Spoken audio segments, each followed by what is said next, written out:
3 folders sat on Herman's dining room table when Anaya walked in. One had Braxton's name written across the tab in her father's handwriting. The second said Elwood. She looked at both of them, then at the clear stretch of table between her father's hands, and understood before anyone said a word. There were 8 people in the room. Herman sat at the head of the table the way he always did, back straight, reading glasses already on. Beatrice stood in the kitchen doorway with a dish towel she kept folding and unfolding. Braxton and his wife Denise sat close together on one side. Elwood sat across from them, checking his phone.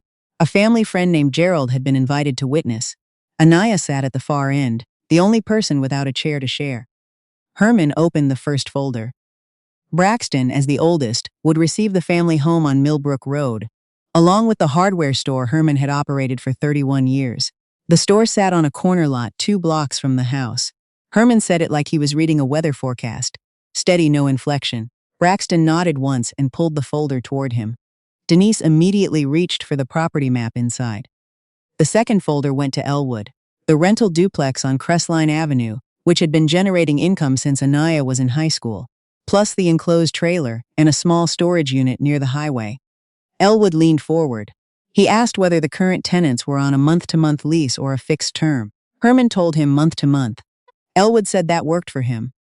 Then Herman closed both folders and folded his hands. Anaya waited. He said, "You and Craig are doing well. You have your own house, your own business. Anything your mother and I gave you would just go into your household. It wouldn't stay with us." She asked anyway, "What about my share, Dad?" Herman didn't flinch. "Your brothers are staying here. They'll protect the property, keep the businesses going. You left." Anaya had not left. She had moved 40 minutes away to Charlotte when she married Craig at 28. She drove back nearly every month, but she understood what her father meant by left.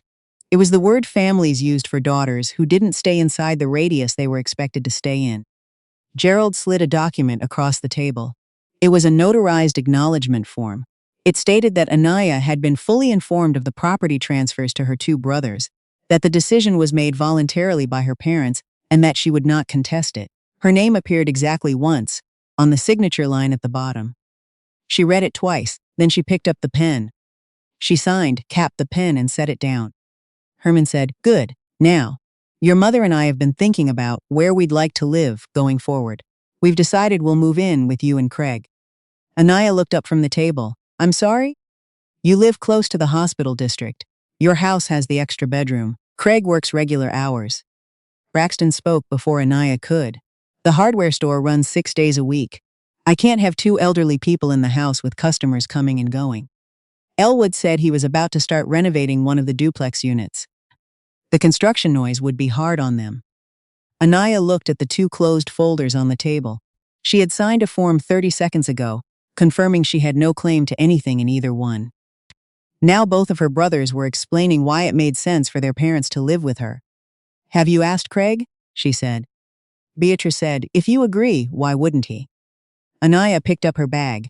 "I need to talk to Craig, and before I do, I need one answer from both of you." She looked at Braxton, then Elwood. "If I take Mom and Dad in, what exactly will each of you do? Not in general. Specifically, how much per month, how many days per month?" Neither of them answered. That was the first answer she needed. What most people didn't know about Anaya was that she had been accepted to the architecture program at NC State when she was 17. The letter arrived on a Tuesday in March. She remembered, because she had been running track that afternoon and came home still out of breath, to find the envelope on the kitchen counter. Her father had already opened it. He told her that the college fund he and Beatrice had set aside was going toward back taxes and overdue supplier invoices from Braxton's first attempt at managing the hardware store. Braxton had taken over at 23 and run it into the ground within 2 years. Herman had promised to cover the debt. The fund was the only liquid money they had. She cried in her room for 2 days. Beatrice came in once, sat on the edge of the bed, and said, "Your father is doing what he has to do for the family." Anaya didn't ask which part of the family she was in. She finished high school, took community college courses in graphic design, and married Craig at 28. She'd worked in a print shop, then a marketing firm, then started taking freelance clients from the second bedroom of their apartment. By the time she and Craig bought their house in Charlotte, she had 4 steady business clients and a name people passed around. By the time her father called to tell her to come home and sign a piece of paper, she had a studio with 6 employees and contracts with 2 regional hospital networks and a university. She had never mentioned the acceptance letter again. She had never asked for the money back. That was probably why, when the family met to divide everything Herman and Beatrice owned, her name wasn't on any of the folders. Braxton called 3 weeks after the meeting to say their parents had moved into the Millbrook Roadhouse. Anaya already knew from Roxanne, a woman who had lived 3 doors down from her parents since Anaya was in elementary school. Roxanne had called to say a moving truck had come on a Saturday and that Beatrice had looked tired. What Roxanne didn't mention, what Anaya found out from Beatrice herself on a Thursday evening call, was that Denise had converted the front bedroom into a home office for Braxton. He needed space for inventory management and bookkeeping, Denise explained. The front bedroom had good light and was close to the door. Herman and Beatrice had been given the small back room near the garage. It was the room the family had always used for luggage and seasonal boxes. There was a window, but it faced the neighbor's fence. Herman hadn't said anything about it. Beatrice said it wasn't so different from any other room. When Anaya visited the following Saturday, her mother was coughing. The back room ran along the same wall as the garage, and Braxton had recently started parking both vehicles inside. The exhaust smell wasn't strong, it was just there. She brought it up to Braxton on her way out. He said, "Dad said it was fine." She said, "Dad would say a tent was fine if it meant not causing trouble." Braxton looked at her the way he had looked at her their whole lives. Like she was a problem that had appeared on his property without permission. 6 weeks later, Herman and Beatrice left Braxton's house. Anaya found out the next morning. Braxton's son Corey had moved in with his girlfriend and needed additional space. Braxton had told Herman and Beatrice that Corey was setting up a home workspace in the back room, and that the disruption would be too much for older people. He offered them the living room couch temporarily. Herman had called a car service without telling anyone, and they had left that afternoon with 2 bags. They were at Elwood's apartment now. Anaya drove over that evening with Beatrice's blood pressure prescription, a bag of soft foods, and a set of no-slip bath mats. Elwood lived in a 2-bedroom unit. His girlfriend Raquel had her own daughter staying on weekends. Herman and Beatrice were sleeping in Elwood's room. Elwood was on the couch. The apartment was not built for 5 people plus a part-time child. Raquel met Anaya at the door. She was polite. She was also visibly exhausted. Anaya found Beatrice sitting on the edge of the bed with her shoes still on, which meant she'd been sitting there a while without anyone noticing. Her ankles were slightly swollen. "How long have they looked like this?" "Since yesterday. It's nothing." Anaya took a photo and called Beatrice's doctor from the parking lot. The swelling combined with blood pressure readings Beatrice had logged that week's suggested her kidneys were under more strain than the last checkup had shown. The doctor scheduled an urgent appointment for Monday.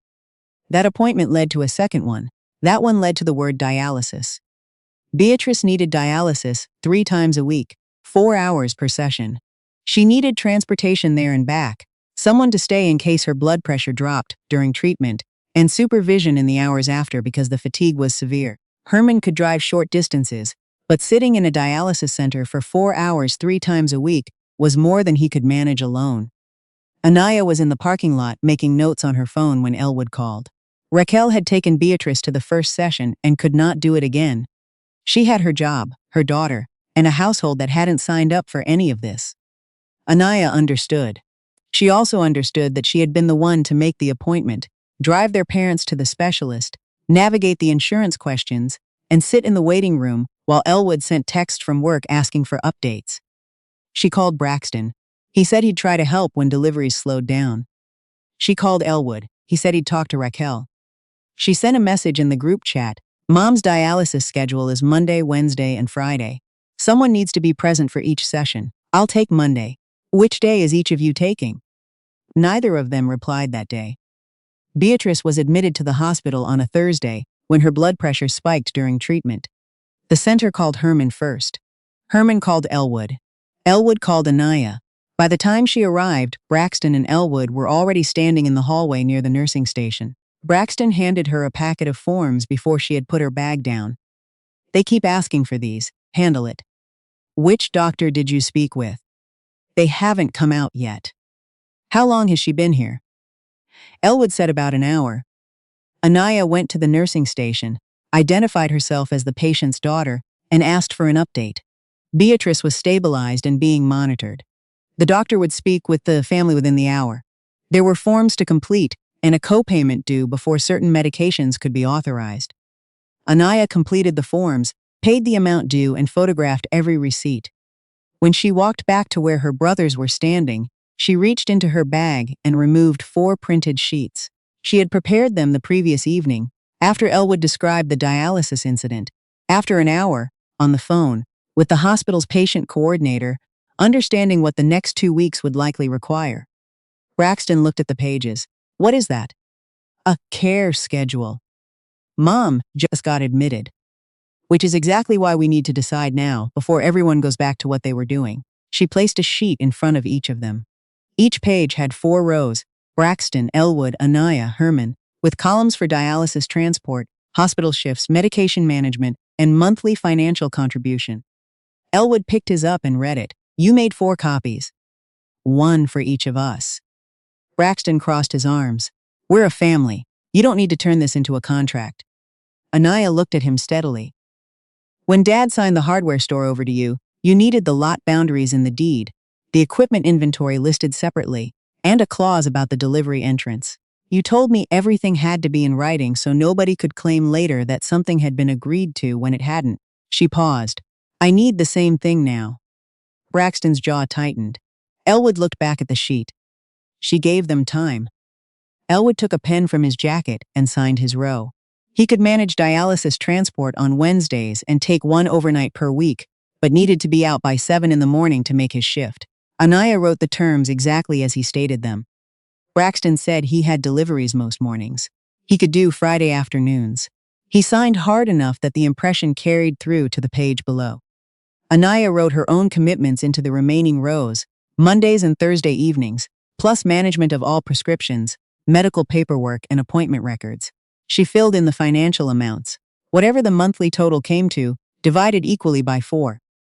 She photographed all 4 signed sheets and sent them to the group chat without a caption. The schedule held for 8 days. Braxton missed his first Friday because a supplier arrived unannounced. He sent a message in the chat saying he'd make it up. Anaya wrote absent in the Friday column and replied asking him to arrange a replacement before the next session, not after. Elwood showed up for Wednesday transport but left an hour into the session because Raquel's daughter was sick. He texted Anaya, "Can you cover the last hour? She's almost done anyway." Anaya was in a client meeting. She sent the message to Braxton. Braxton didn't respond for 40 minutes. She ended the meeting early and drove to the center. That evening, Craig met her in the driveway before she went inside. He could tell from the way she was sitting in the car. She told him what had happened. He said, "Maybe you should just cover this for now and deal with your brothers later. You're going to end up doing it anyway." She didn't answer right away. "That sentence," she said finally, "that's exactly why I can't say yes to it." He waited. "If I take it on now and deal with them later, later never comes. They're already skipping shifts they signed for. If I absorb it with no consequence, the next missed shift costs them even less. I'm not trying to punish them. I'm trying to make sure Mom still has someone there 6 weeks from now." Craig sat with that. "You're right," he said. "Not you might be right. Not I see your point. Just, you're right." 2 days later, he told her what he'd overheard in the hospital hallway. Braxton had said to Elwood, "Just let Anaya handle the billing. She's not going to let Mom go without." Elwood had agreed and added that once Beatrice was discharged, they should suggest Anaya hire a part-time aide. That kind of expense is nothing to her. Craig said he had walked over and asked them directly how much income the hardware store and the duplex were bringing in each month. Braxton told him to stay out of sibling business. Craig said he wasn't asking as a relative. He was asking as the person whose household was being treated as a backup fund. He said it quietly, then he walked away. He told Anaya, "I used to think that if you softened a little, things would settle down. I thought they leaned on you because you were capable. I didn't understand they had already decided to let you go first." Anaya looked at him. "Now you see it." "Now I see it," he said. Anaya found the folder by accident. Beatrice had been moved to a step-down room, stable enough for longer visits. Anaya came one afternoon with a soft cooler of foods that were easy to eat. Nothing hard. Nothing with too much sodium. While she was arranging items on the bedside table, Beatrice pointed at the bag she had carried from Elwood's apartment. Inside, she said, her voice was thin but clear. At the bottom of the bag, beneath 2 nightgowns and a pair of slippers, was a brown accordion folder. The handwritten tab on the front said Anaya. Anaya sat down and opened it on the bed between them. On top was a printout of an article from a Charlotte business magazine, dated 4 years ago. 12 designers under 40 reshaping the region. Anaya's name was in the second paragraph. Her studio logo was visible in the photograph beside her name. Beneath that was a printout of the studio's old website homepage. The version before Anaya had updated the branding 2 years back. Beatrice had printed it at some point, folded it, and kept it. Under those was an envelope. Anaya recognized it before she unfolded it. The return address was NC State. It was addressed to her. It had been opened and then, without her knowing, taken. She removed the letter inside. The paper had gone soft at the folds.